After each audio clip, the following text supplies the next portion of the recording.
ప్రభునందు ప్రియులారా, దేవుని వాక్యం చదువుకుందాం. న్యాయాధిపతులు 16వ అధ్యాయము 20, 21, 22 వచనాలు చదువుకొని మరి దేవుని లేఖనాలు కొంత ధ్యానం చేద్దాం. న్యాయాధిపతులు 16వ అధ్యాయం 20, 21, 22 వచనాలు. ఆమె సంసోను, ఫిలిష్తీయులు నీ మీద పడుచున్నారనగా అతడు నిద్ర మేలుకొని ఎప్పటి ఎట్లు నేను బయలుదేరి విడజిమ్ము కొందుననుకొను. అయితే యెహోవా తనను ఎడబాసినని అతనికి తెలియలేదు. అప్పుడు ఫిలిష్తీయులు అతను పట్టుకొని అతని కన్నులను ఓడదీసి గాజాకు అతను తీసుకుని వచ్చి ఇత్తడి సంఖ్యల చేత అతను బంధించిరి. అతడు బందీ గృహములో తిరగలి విసిరివాడాయను. అయితే అతడు క్షౌరం చేయబడిన తర్వాత అతని తల వెంట్రుకలు తిరిగి మొలచుటకు మొదలుపెట్టెను. మనం చదువుకున్న ఈ పరిశుద్ధ లేఖన భాగాన్ని మన ప్రియరక్షకుడు దీవించునుగాక.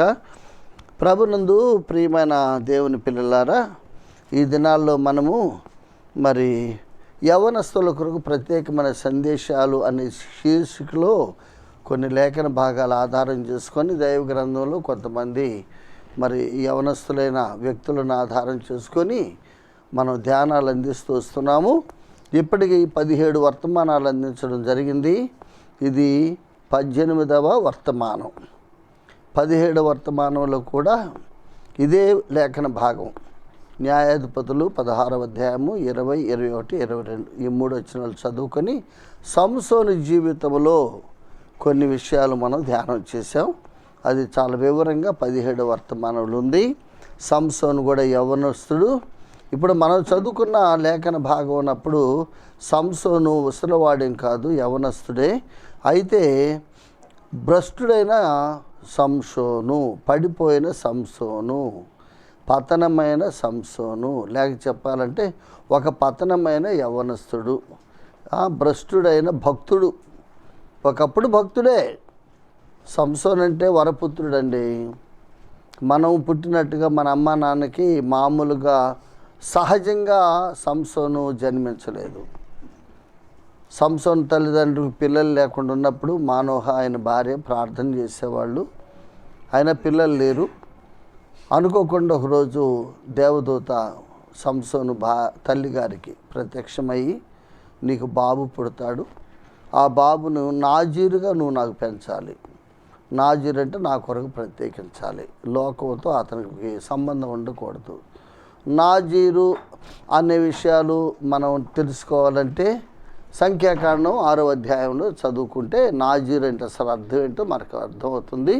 సంఖ్యాకాండం 6వ అధ్యాయము మొదట 6, 7 వచనాలు ఆ నాజీరు యొక్క వివరణ అక్కడ ఉంది. ఇప్పుడు అదేం చూడం, గత వర్తమానంలో చెప్పాను, నేను జ్ఞాపకం చేస్తున్నా. కాబట్టి భక్తిగల తల్లిదండ్రులు ద్వారా పెంచబడిన వ్యక్తి, గొప్ప భక్తుడైన సంసోను. అది ఆయన భక్తుడి భ్రష్టుడేం కాదు. చిన్నప్పటి నుండి, పుట్టినప్పటి నుంచి తల్లి తన పాలిచ్చి పెంచుతూ తన పాలతో పాటు దేవుని వాక్యం అనే పాలతో పెంచబడిన బాలుడు సంసోను. లోకం తెలియదు.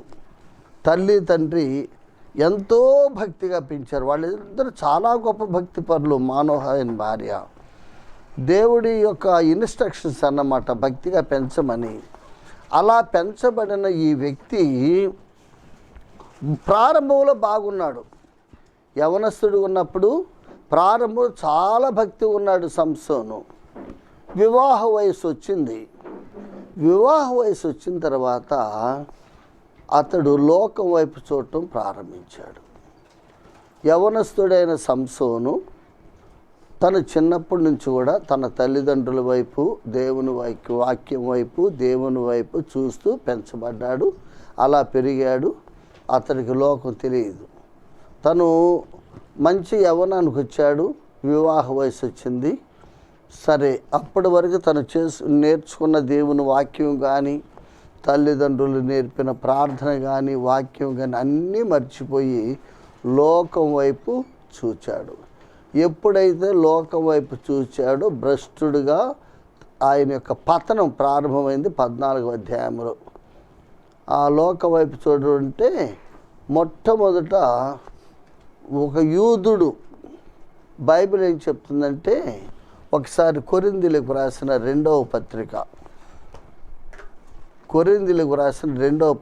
6వ అధ్యాయంలో ఏముందంటే 14వ వచనం నుండి, మీరు అవిశ్వాసులతో జోడుగా ఉండకుడి. 16వ వచనం ఏముందంటే, అవిశ్వాసితో విశ్వాసికి పాలెక్కడిది. 18వ వచనం మధ్య భాగంలో ఏముందంటే, మీరు వారి మధ్య నుండి బయలు వెడలి ప్రత్యేకముగా ఉండుడి, అపవిత్రమైన దానిని ముట్టకుడి. చూసారా, 4 ముక్కలు చదివే నేను. ఒక భక్తుడైన వాడు, స్త్రీలు కానీ పురుషులు కానీ, అంటే సహోదరులు కానీ సహోదరులు కానీ, ప్రభువు నమ్మిన తర్వాత ఈ 4 లక్షణాలు కలిగి ఉండ. 1, అవిశ్వాసులతో జోడుగా ఉండకూడదు. ఎందుకు అంటే దేంటి స్నేహం అన్నమాట. వారితో స్నేహం వేరు, సంబంధాలు వేరు. కొన్నిసార్లు ప్రభువు నమ్మని వారికి మన సంబంధాలు ఉంటాయి, మన సొంత బంధువులు, రక్త సంబంధులు ప్రభువుని నమ్మలా, వాళ్ళనే వదిలిపెట్టం కదా. సంబంధాలు వేరు, స్నేహం వేరు. అర్థమైందా? యేసు ప్రభుని నమ్మిన తర్వాత అవిశ్వాసులతో స్నేహమే చేయకూడదు. హలో అంటే హలో, అంతే.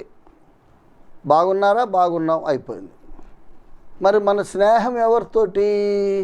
ఒక్కసారి ఈ వచనం అలాగే ఉంచి యోహాను వ్రాసిన మొదటి పత్రిక 3వ వచనంలో ఏముందంటే, మధ్యలో మన సహవాసం అయితే వినంటారా, మన ఫ్రెండ్షిప్ తండ్రితో కూడాను ఆయన కుమారుడైన యేసుక్రీస్తుతో కూడా ఉండాలి, అంతే. ఇక అక్కడ ఇంకా దానిలో వివరణ ఏముందండి? దానిలో మినహాయింపులు ఏమున్నాయి? యేసు ప్రభు నమ్మి కూడా నేను ఆ పాత స్నేహాలే కంటిన్యూ చేస్తాను, ఆ పాత వాళ్ళతోటే తిరుగుతాను, ప్రార్థనకు వచ్చినప్పుడే పరిశుద్ధులతో ఉంటానంటే నువ్వు పతనం అయిపోవటమే. ఆత్మీయ భ్రష్టత్వం అప్పుడే ప్రారంభం అయింది. పాత వాళ్ళతో పలకొద్దని బైబిల్ చెప్పలా. నీ పాత స్నేహితులు త్రాగుబోతులు కావచ్చు, తిరుగుబోతులు కావచ్చు. ఒకప్పుడు నువ్వు కూడా తాగుబోతూ తిరుగుబోతూ కావచ్చు, తిట్టుబోతూ కావచ్చు. పౌలు భక్తుడే మంచివాడా? ఎంత దుర్మార్గుడు, మర్డరర్, హంతకుడు. యేసు ప్రభుని నమ్మిన వాళ్ళు పుట్టుకతో ఎవరు భక్తులేం కాదండి. ప్రారంభంలో చెడ్డ లక్షణాలు ఉన్నాయి.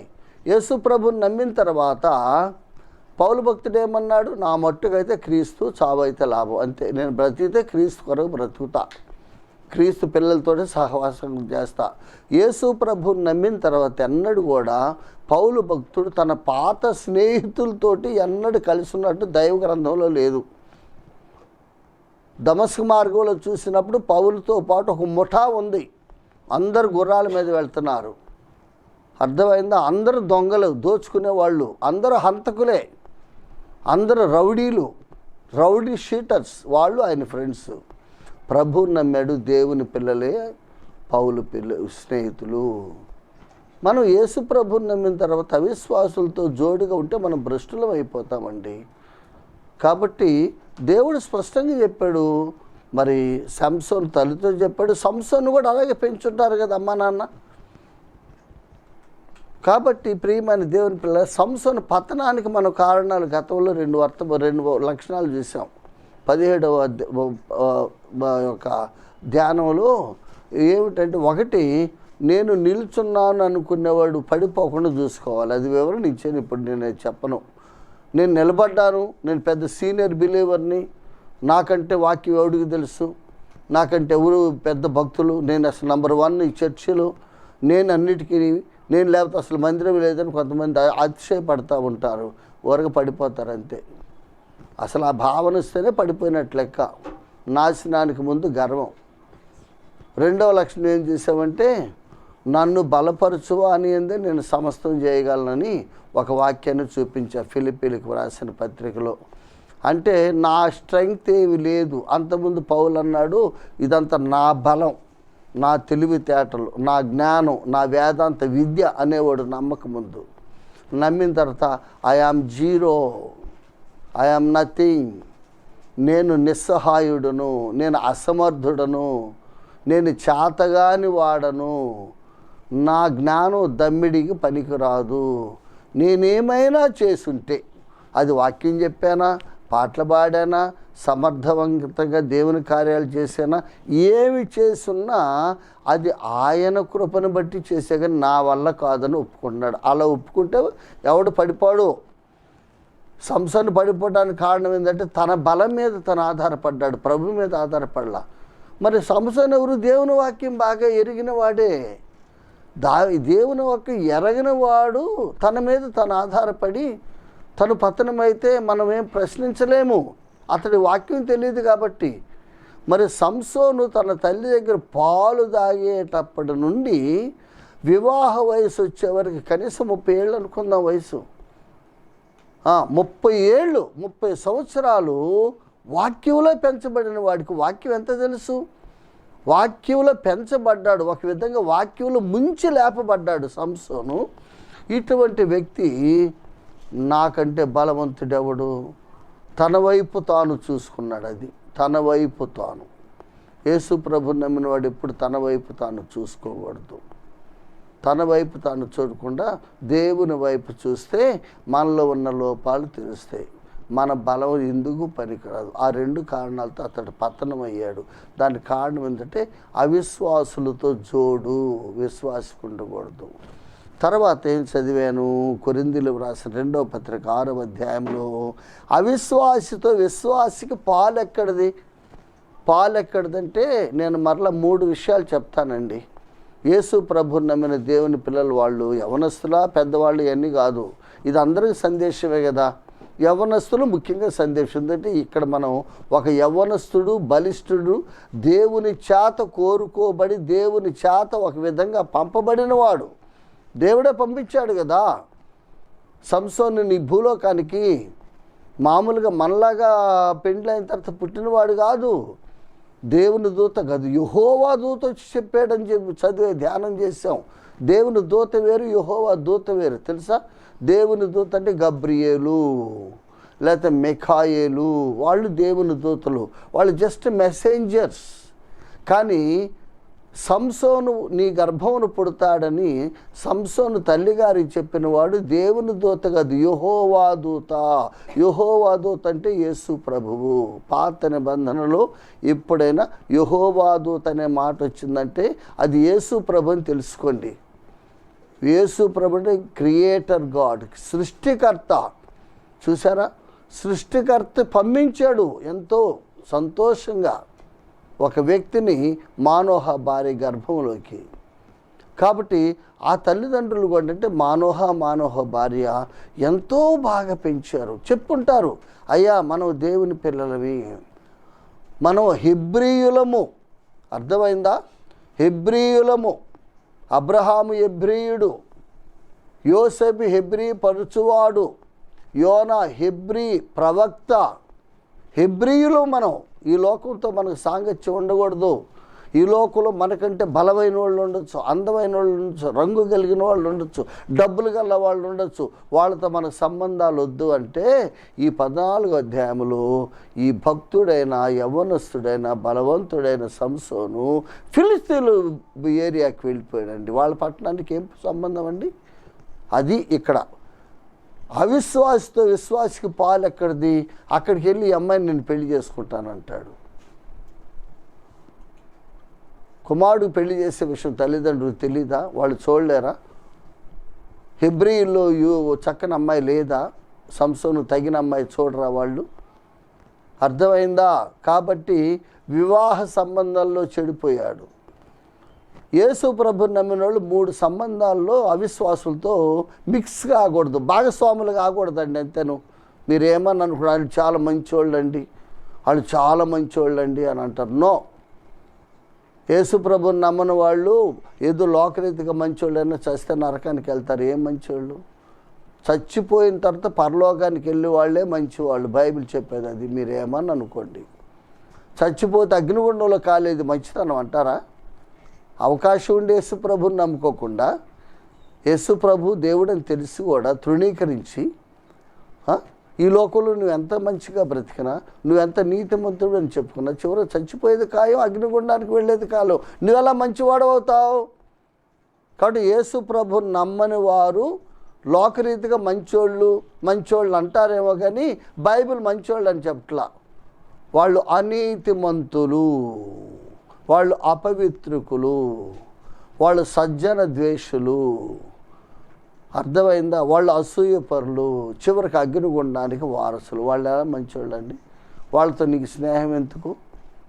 కాబట్టి విశ్వాసి 3 విషయాల్లో అవిశ్వాసులతో సంబంధాలు పెట్టుకోకూడదు.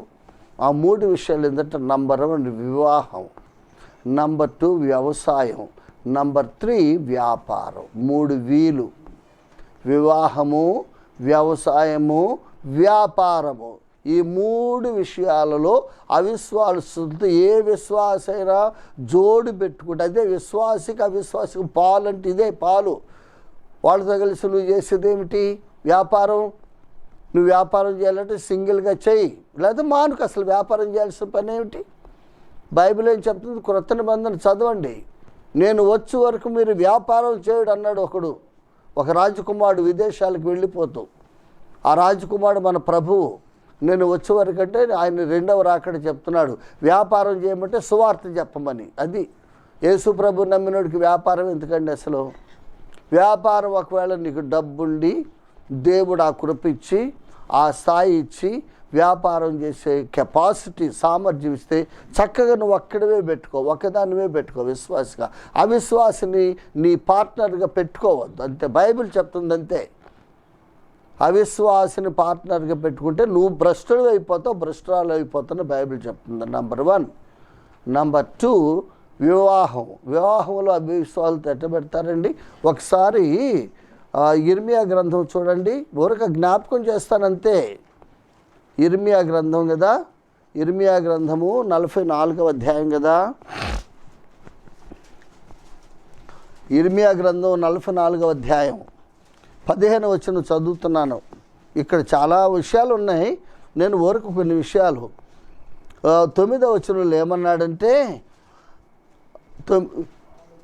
మీ వారి భార్యలు చేసిన చెడుతనము, మీ మట్టుకు మీరు చేసిన చెడుతనము, మీ భార్యలు చేసిన చెడుతనము మర్చిపోతిరా? నేటి వరకు వారు దీన మనసు ధరించుకున్నారు, భయమునందుకున్నారు.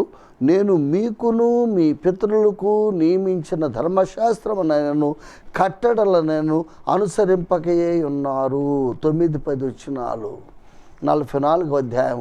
ఎవరితోటి మాట్లాడుతున్నాడు? విశ్వాసులతో. ఆనాడు హెబ్రీలు అంటే విశ్వాసులతో పోలికండి. ఈ చెడుతనం ఏంటంటే అవిశ్వాసులతో పాలు పెట్టుకోవటమే చెడుతనం, ఇంకేదో కాదు. ఇంకొక మాట చూడండి, 15వ వచనం. అప్పుడు తమ భార్యలు అన్య దేవతలకు ధూపము వేయుదరని ఎరుగి ఉన్న పురుషులందరూ.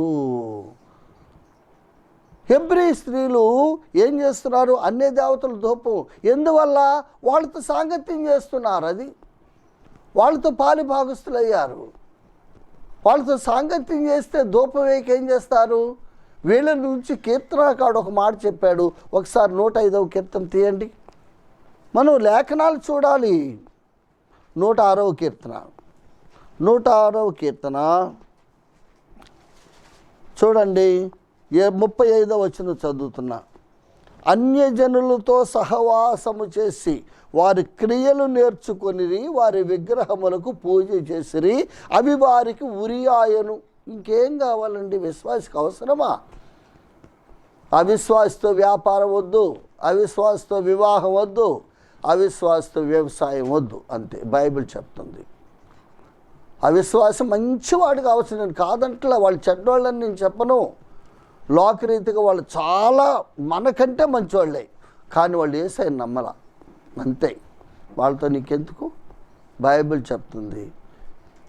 ఈ సంసోను అనే యవ్వనస్తుడు చెడిపోవటానికి, భ్రష్టుడు కావటానికి ఒక పరాక్రమశాలి, ఒక యుద్ధ వీరుడు, ఒక బలవంతుడు, ఒకడు దేవునికి నాజీరు చేయబడిన వాడు, తల్లి దగ్గర పాలు తాగే సమయం నుండి ఆ యుక్త వయసు వచ్చే వరకు దేవుని వాక్యంలోనే పెంచబడ్డాడు. ఆ ఇంటి నిండా దేవుని వాక్యం ఉందండి, ఇంక రెండో దానికి చోటు లేదండి. వాళ్ళ అమ్మ నాన్న నోరు తెరిస్తే దేవుని వాక్యమే బిడ్డకి చెప్పేవాడు, బిడ్డ కూడా వినేవాడు. దేవుని వాక్యంలో ముంచి లేపారు ఒక విధంగా చెప్పాలంటే సంసోన్ని. అలాంటి సంసోను మనం ఏం చదువుకున్న 16వ అధ్యాయంలో భ్రష్టుడాయను, కళ్ళు పీకేసేసారండి. ఈ బలవంతుడైన సంసోను కళ్ళు పీకివేయబడ్డాయి, గుడ్డోడైపోయాడు. అంతేకాదు ఈ బలవంతుడైన వాడు తిరగల దగ్గర కూర్చొని తిరగలు విసురుతున్నాడండి, ఒక గానుగెద్దులాగా. దానికి కారణం ఏంటి? అవిశ్వాసులతో పాలు కోరుకున్నాడు. ప్రియమైన దేవుని పిల్లలారా, యవనస్తులారా, చాలా జాగ్రత్తగా ఉండాలి. యుక్త వయసు రాగానే నేను ఈ అబ్బాయిని ప్రేమించాను, నేను ఈ అమ్మాయిని ప్రేమించాను, ప్రేమించే హక్కు దేవుడు నీకు ఇవ్వలేదే. యేసు ప్రభుని నమ్మనోళ్ళు అయితే ప్రేమించాను అని చెప్పడానికి హక్కు ఉందండి. యేసు ప్రభుని నమ్మినోళ్ళు మా ఇష్టం. ఈయన వాడిన భాష కూడా అదేనండి. ఒకసారి తీయండి, న్యాయాధిపతులు 14వ అధ్యాయంలో నేను చదువుతాను ఊరిక. ఇదే భాష ఇప్పుడు యవనస్తులు కూడా అమ్మాయిలు అబ్బాయిలు అంటున్నారు. వాళ్ళ అమ్మ నన్ను అడ్డుకుంటే చూడండి 14వ అధ్యాయంలో 2వ వచనములో, 1వ వచనములో, సంసోను తిమ్నాతునికి వెళ్ళి తిమ్నాతులో ఫిలిస్తీన్ల కుమార్తెలో ఒకతను చూశాను. అసలు తిమ్నాతు వెళ్ళకూడదు కదా, ఏం పని ఈయనకి తిమ్నాతుకి? ఈయన హెబ్రేయుడు కదా. అన్యుల దేశానికి ఎందుకు వెళ్ళాడు? అన్యుల దేశం ఫిలిస్తీన్ల దేశానికి వెళ్ళాడండి. వెళ్ళి అమ్మాయిని చూశాడు. చూసి అతడు తిరిగి వచ్చి తిమ్నాతులో ఫిలిస్తీన్ల కుమార్తెలో ఒకతిని చూచితిని. కళ్ళుండేగా చూశాడు. మీరు ఆమెను నాకిచ్చి పెళ్లి చేయవలని తన తల్లిదండ్రులతో చెప్తున్నాడు. చూసారా ఎంత దౌర్భాగ్యం వంటిది? ఇదే నన్ను నేర్చుకుంది. వాళ్ళ అమ్మ నాన్న చిన్నప్పుడు ఏం చెప్పాడు? మనం దేవుని పిల్లలు, అవిశ్వాసులతో పాలు ఉండకూడదు, విశ్వాసిని చేర్చుకోవాలి, చేసుకోవాలి. లేవి కుమారుడు వెళ్ళి లేవి కుమార్తెని చేర్చుకున్నాడని చెప్పుంటారా? మోషే తల్లిదండ్రుల గురించి చెప్పుంటారా లేదా? చెప్పండి. అబ్రహాం శారాల గురించి చెప్పుంటారా లేదా? ఇస్సాకు రెబ్కాను గురించి చెప్పుంటారా లేదా? ఈ మనిషి ఒక అన్యురాలు, ఒక విగ్రహారాధకురాలు, వాళ్ళున్న పట్టణానికి వెళ్ళడమే తప్పు, వెళ్ళి అక్కడ అమ్మాయిని చూడడం అంతకంటే తప్పు. అమ్మాయిని చూసి ఇష్టపడ్డాడట, ప్రేమించాడట. ఇంటికి వచ్చి నేను పలానా చోట ఒక అమ్మాయిని చూశాను, ఆ అమ్మాయిని నాకు చూపించాడు, నాకు పెళ్లి చేయమంటే అప్పుడు వాళ్ళ అమ్మ నన్ను ఏమన్నారు చూసారా?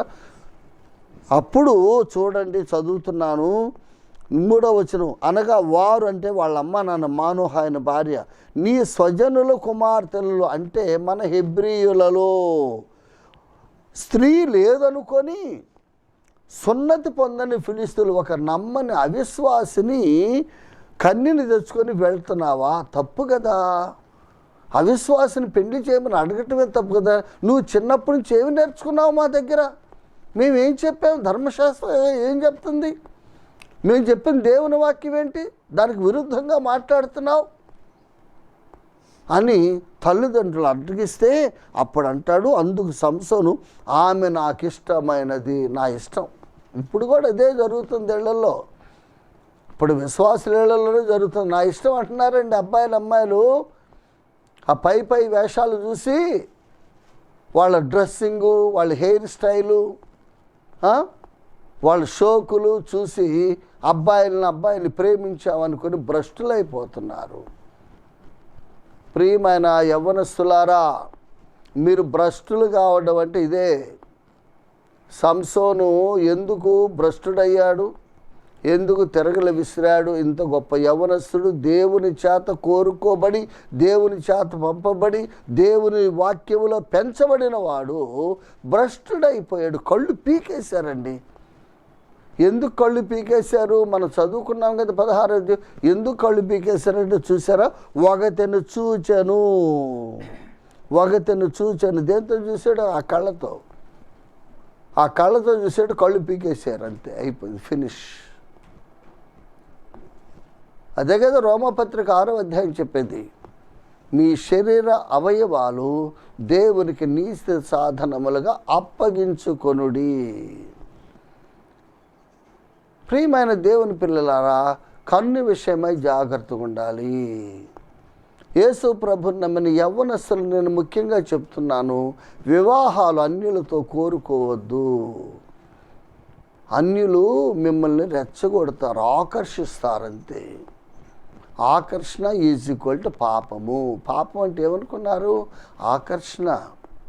ఆత్మీయతలో పాపం ఉండదు. అర్థమైందా? అందుకే బైబిల్ ఏం చెప్తుంటే, ఈ లోక సంబంధమైన అందము మోసకరము, సౌందర్యము వ్యర్థము. అర్థమైందా? కానీ ఇప్పుడు అందరికి అందం కావాలి, సౌందర్యం కావాలి, రంగు కావాలి, గుణం కాదు. అర్థమైందా? రంగు చూసి మోసపోతున్నారు. ఎందుకు? సంసోను ఒక యవ్వనస్తుడు అంటాను నేను, సంసోను కాదు. ఒక యవ్వనస్తుడు ఎందుకు భ్రష్టుడయ్యాడంటే అందం, పై రూపం చూశాడు. ఆ ఫిలిస్తీ కుమార్తెలు అందంగా ఉంటారు, తెల్లగా ఉంటారు. మరి హెబ్రీలు తెల్లగా ఉండరా? హెబ్రీలు అందం వాళ్ళు. అసలు హెబ్రీల కంటే అందగాళ్ళు లేరండి ప్రపంచంలో, తెలుసా? హెబ్రీల కంటే సౌందర్యవంతులే లేరు. కావాలంటే చూడండి, బైబిల్లో ఉంది. విలాప వాక్యాలకు రండి. హెబ్రీల కంటే అందమైన వాళ్ళే లేరు. హెబ్రీల గురించి విలాప వాక్యాలు ఏం రాయబడిందంటే చూడండి.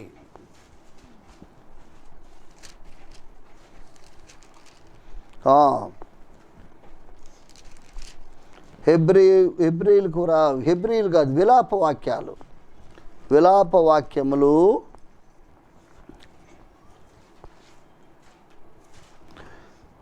4వ అధ్యాయము 7వ వచనం చదువుతున్నా. 4వ అధ్యాయం 7వ వచనం. దాని ఘనులు హిమము కన్నా శుద్ధమైన వారు, వారు పాల కంటే తెల్లని వారు, వారి శరీరములు పగడముల కంటే ఎర్రనివి, వారి దేహకాంతి నీలము వంటిది. ఇది హెబ్రీ స్త్రీలు పురుషుల యొక్క రంగు.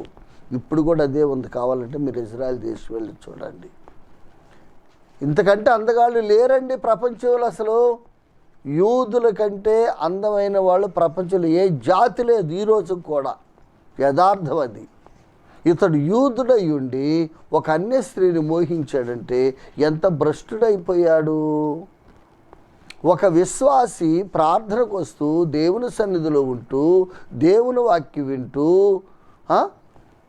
ఒక అన్య స్త్రీని పెళ్లి వివాహం చేసుకుంటానంటే అతని విశ్వాసాన్ని ఎలా చెప్పాలి, లేక ఆమె విశ్వాసాన్ని ఎలా చెప్పాలి?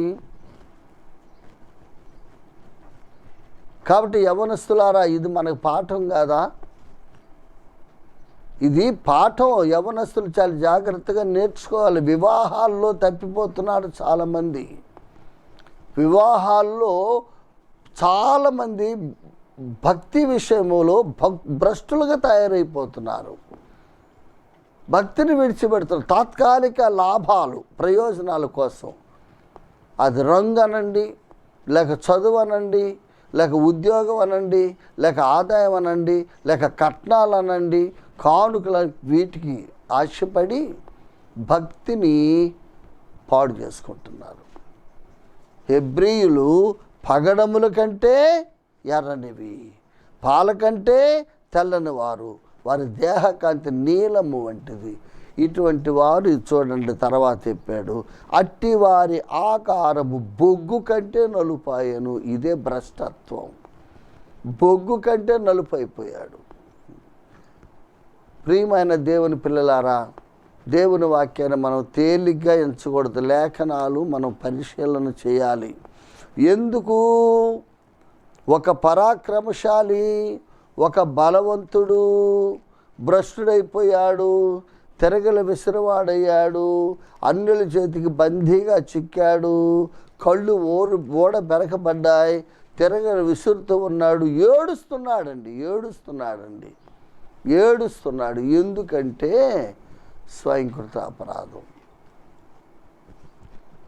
తనని నా ఇష్టం అని అనకూడదు, అమ్మా నాన్నకి అప్పగించాలి. వివాహాలు ఎప్పుడు కూడా యవ్వనస్తులు అమ్మా నాన్నకి అప్పగించాలి. అమ్మా నాన్న చక్కగా వాళ్ళు చాలా స్పష్టంగా చెప్పారు. మన జాతిలో, మన హెబ్రీల్లో అసలు స్త్రీలే లేరనుకో, నన్ను వెళ్ళావా? అసలు అక్కడికి ఎందుకు వెళ్ళావు అంటే నా ఇష్టమైంది అంటే ఇతడు స్వేచ్ఛాజీవి. దేవుని వాక్యానికి లోబడడు, అంతేకాదు తల్లిదండ్రులకు లోబడడు, పెద్దలకు లోబడడు. మళ్ళీ నేను విశ్వాసం అంటావే, విశ్వాస అయితే వాక్యానికి లోబడాలిగా. విశ్వాసి అయితే వాక్యానికి లోబడాలి, పెద్దలకు లోబడాలి, తల్లిదండ్రులకు లోబడాలి. వాడే విశ్వాసి, ఆమె విశ్వాసి. విశ్వాసిని అంటావు, ఎవరికి లోబడవు, ఎవరి మాట వినవు, నా ఇష్టం అంటావు. ఎలా విశ్వాసం అవుతావయ్యా? ఈనాడు యవనస్తులు స్థానిక సంఘాల్లో ఎక్కడ చూసినా దండిగా ఉన్నారు, కానీ ఒక్కడు కూడా ఉపయోగపట్ల ప్రభువుకి. ప్రభు చేతుల సాధనాలుగా లేరు. ఏం తిమోతిలాగా ఎందుకు ఉపయోగపడకూడదు? తీతులాగా ఎందుకు ఉపయోగపడకూడదు? ఒకవేళ తప్పిపోయిన జాన్ మార్క్ లాగా తిరిగి వచ్చి ఎందుకు ఉపయోగపడకూడదు? ఒకవేళ తప్పిపోయిన దేమాలాగా ఎందుకు తిరిగి రాకూడదు? ప్రియమైన దేవుని పిల్లల ఆలోచన చేయండి. 1 వ్యాపారం, 2 వివాహం, 3 వ్యవసాయం. ఈ 3లో విశ్వాసులకు పాలొద్దు, అంతే. చాలా స్పష్టం చెప్తున్నాం. బైబిల్ చాలా స్పష్టంగా వివరంగా చెప్పిద్దండి. బైబిల్లో తెలియని విషయాలు ఏమి లేవు. సంసోను పతనమైపోవటానికి కారణం ఇది. ఈనాడు దేవుని పిల్లలు చాలామంది పతనమైపోతున్నానికి కారణము ఇదే కారణం. అది గమనించాలని మనం చేస్తున్నాం. ఆ తర్వాత ఈ యొక్క సంసోను పతనం కావడానికి మరొక కారణం చెప్పుకోవాలంటే మత్తయి సువార్త చూడండి. అంటే ఈ వచనాల ఆధారం చేసుకొని మరలా సంసోను జీవితాన్ని మనం ధ్యానం చేయాలి. అది లేఖనాల ఆధారం చేసుకొని మత్తయి సువార్త 26వ అధ్యాయం 41వ వచనంలో ప్రభువు శిష్యులతో మాట్లాడుతున్నాడు. ప్రభువు శిష్యులతో మాట్లాడుతూ ఉన్నాడు. ఏం మాట్లాడుతున్నాడు? 41లో మీరు శోధనలో ప్రవేశించకుండానట్లు మెళకువగా ఉండి ప్రార్థన చేయుడి. అది చూసారా? మెళకువగా ఉండి ప్రార్థన చేయుడి. 40వ వచనంలో కూడా ఏమన్నాడంటే, ఒక గడియ అయినను నాతో కూడా మేల్కొని ఉండలేరా. అంటే మన భక్తి జీవితంలో జాగ్రత్త అనేది చాలా అవసరం. జాగ్రత్త లేనివాడు నిద్రపోతాడండి. మేల్కొని ఉంటే అది వేరే సంగతి, జాగ్రత్త లేకపోతే నిద్రపోతే అంత నష్టమే. ఇదే మత్తయి సువార్త 25వ అధ్యాయం చూడండి. 25వ అధ్యాయము 6వ వచనం. అర్ధరాత్రి వేళ ఇదిగో పెండ్లి కుమారుడు అతనిని ఎదుర్కొన రండి అను కేక వినబడెను. అప్పుడు కన్యకలందరూ లేచి తమ దివిటీలు చక్కబరిచిరి. బుద్ధి లేని కన్యకలు తమ దివిటీలు ఆరిపోవచ్చున్నవి, మీ నూనెలో మాకు ఇమ్మని అడుగుతున్నారు. ఇక్కడ 2 రకాల కన్యకలు కనపడుతున్నారు. ఒక కన్యకల దివిటీలు వెలుగుతున్నాయి, ఒకరి కన్యకల దివిటీలు ఆరిపోతున్నాయి. ఎందుకు వెలుగుతున్నాయి, ఎందుకు ఆరిపోతున్నాయి? అందరు నిద్రపోయారు కదా, 10 మంది నిద్రపోయారు, ఎవరు మెలకువగా లేరు. కానీ నిద్ర లేచిన తర్వాత 5 దివిటీలు వెలుగుతున్నాయి, 5 దివిటీలు ఆరిపోతున్నాయి. ఎందుకు? మరి వాళ్ళందరూ ఒకే విధంగా ఉన్నారుగా. 10 మంది కన్యకులు అంటే 10 మంది ఒకే విధంగా ఉన్నారు. ఆ మనుషుల్లో తేడాలు లేవు. 10 మంది చేతిలో దివిటీలు ఉన్నాయి, ఏమి తేడా లేదు. 10 మంది దివిటీలకి ఒత్తులు ఉన్నాయి, ఏమి తేడా లేదు. అర్థమైందా? 10 మంది యేసు ప్రభు కోసమే ఎదురు చూస్తున్నారు, అందులో కూడా తేడా లేదు. 10 మందికి నిద్ర వచ్చింది, నిద్రపోతున్నారు, అందులో కూడా తేడా లేదు. కేక వినబడింది, 10 మంది లేచారు, అందులో కూడా తేడా లేదు. 10 మంది ఆ కేక వినగానే లేచిన తర్వాత దివిటీలు వెలిగిస్తున్నారు, అక్కడ తేడా వచ్చింది. ఈ మధ్య ఎక్కడా తేడాలు లేవు. అది తేడా ఎక్కడ వచ్చింది? దివిటీలు వెలిగిస్తే 5 దివిటీలు ఏమో వెలుగుతున్నాయి, 5 దివిటీలు వెలగట్లా. ఎందుకు వెలగట్లేదు? జాగ్రత్త లేదు, జాగ్రత్త ఉంది, అంతే. విశ్వాసి అంటే జాగ్రత్త కలిగి ఉండేవాడే విశ్వాసి. బైబిల్లో క్రొత్త నిబంధనలో జాగ్రత్త అనేది ఒక పెద్ద అంశం అండి. మీరు చదువుకునేటప్పుడు ఎక్కడెక్కడ జాగ్రత్త అని వచ్చిందో అవన్నీ మీరు నోట్ చేసుకుంటే ఒక మంచి అంశం దొరికిద్ది. కళ్ళు మూసుకొని నిద్రపోయేది జాగ్రత్త కాదు. వీళ్ళకి నిద్ర వచ్చింది, మనుషులు కదా, బలహీనలు నిద్ర వచ్చింది. కానీ వాళ్ళ జాగ్రత్త ఏంటంటే వాళ్ళు వచ్చేటప్పుడే వాళ్ళ దివిటీలు నూనె పోసుకొని వచ్చారు. దివిటీ ఉండి నూనె లేకపోతే ఏం ప్రయోజనం అండి? ముఖ్యమైనది నూనె కదా. వీళ్ళు వచ్చారు కానీ వీళ్ళకి నూనె లేదు. ఒక విధంగా చెప్పాలంటే వీళ్ళకి ఏం లేదు, జాగ్రత్త లేదు. పక్క వాళ్ళని చూశారు కదా, వాళ్ళని చూసాను వీళ్ళు నూనె పోసుకోవచ్చు కదా, వాళ్ళు చూసారు నూనె పోసుకోవచ్చు కదా. ఇది ఒక విధంగా చెప్పాలంటే ఈ దినాలలో మన మధ్య ఉన్న నామకార్థ క్రైస్తవులకి నిజమైన క్రైస్తవులకు ఉన్న తేడా ఇక్కడ కనపడుతుంది. అందరూ క్రైస్తవులే, అందరూ చర్చికి వెళ్తారు, అందరూ ఆ పాటల పుస్తకంలో పాటలే పాడతారు, అందరి చేతిలో ఒకే బైబిల్ ఉంటుంది, అందరూ భక్తిగానే ప్రార్థన చేస్తూ ఉంటారు, వాక్యం చదువుతుంటారు. కానీ కొందరిలో పరిశుద్ధాత్ముడు లేడు, కొందరిలో ఉన్నాడు. అది నూనె పరిశుద్ధాత్మ సాదృశ్యం కదా. పరిశుద్ధాత్మలు ఎందుకున్నాడు? పరిశుద్ధాత్ముడు ఎందుకు లేడు? పరిశుద్ధాత్ముడు ఉన్నాడు అంటాడు. పక్షపాత ఈ 5గురిలో ఉండి మిగతా 5గురిలో పరిశుద్ధాత్ముడు లేడంటే వీళ్ళని ద్వేషించేవాడు దేవుడు ఎలా అవుతాడు? పరిశుద్ధాత్ముడు అంటే పరిశుద్ధాత్మ దేవుడే కదా, దైవ త్రిత్వములోని ఒక వ్యక్తి కదా.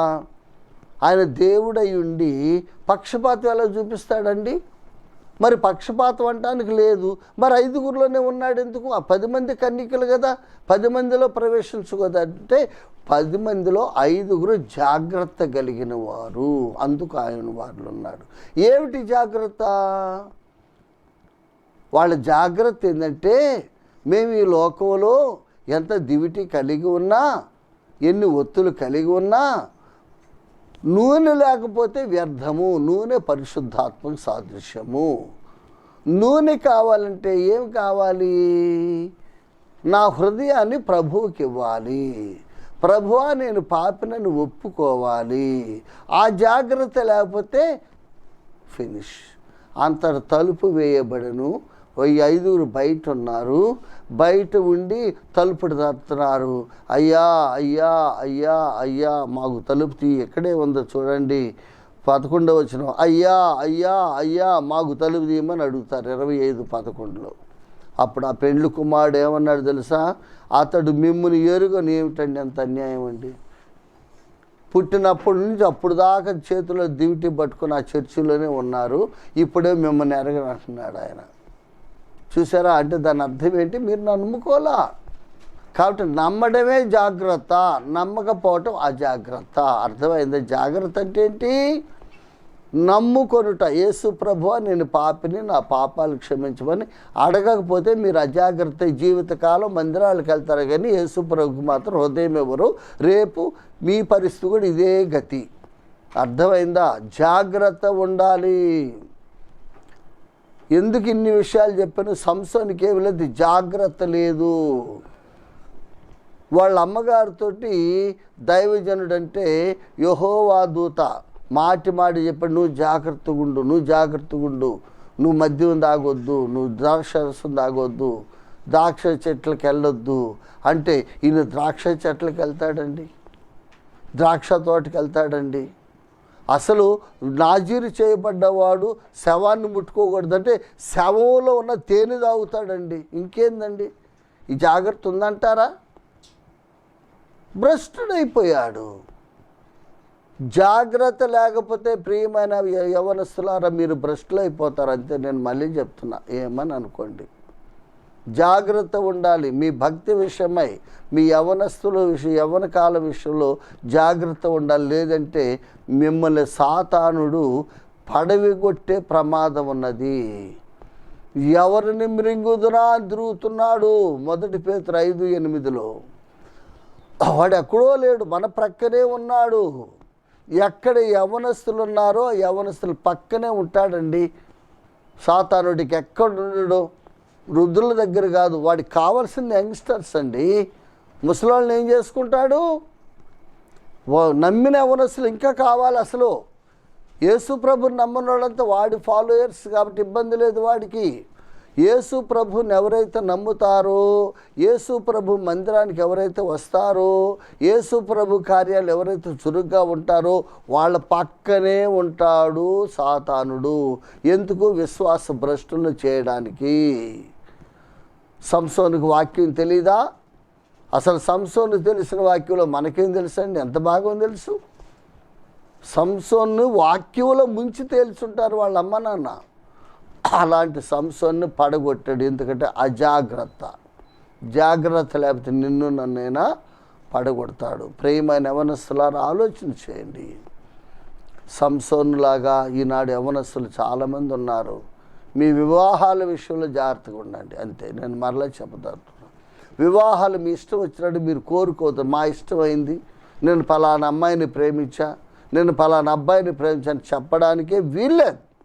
అమ్మ నాన్నకు వదిలిపెట్టండి. వాళ్ళు చక్కగా సంబంధాలు చూస్తారు, మీకు మంచి వివాహాలు ప్రభువునందు చేస్తారు.